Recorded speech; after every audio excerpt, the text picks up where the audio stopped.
ఓం శ్రీమాత్రే నమః. సౌందర్యలహరి 98వ శ్లోకం. ఓం శ్రీ దుర్గాయై నమః.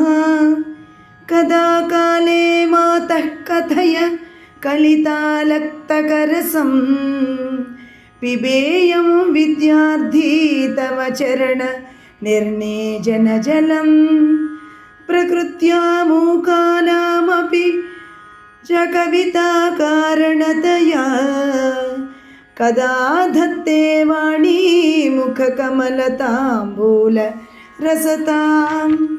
అనువాద పద్యము. భారతి నోటి తమ్మలపు పాకము బోలుచు పుట్టు మూగలవ్వారును కావ్యమల్లగల ప్రజ్ఞను సంగుచు లక్క ఎర్పు నింపారెడి నీ పదాబ్జముల పట్టిన తీర్థము బ్రహ్మ విద్యనే కోరెడి నేను దానిదమి గ్రోలెడు భాగ్యము కల్గుడెప్పుడో. తాత్పర్యము.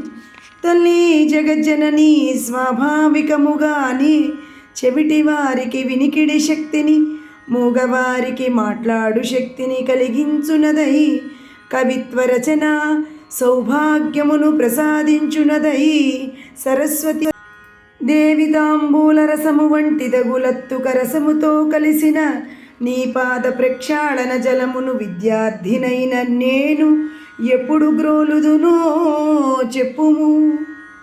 అంటే అమ్మవారి పాద ప్రక్షాళన జలపానము వలన జిహ్వాగ్రము పూర్తిగా సారస్వతమై సారవంతమైన రసోత్పత్తితో మధుర చతుర కవిత ప్రసూన పరిమళములను అందించునని ఈ శ్లోక సారాంశము. ఓం నమః శివాయ. ఓం శ్రీమాత్రే నమః.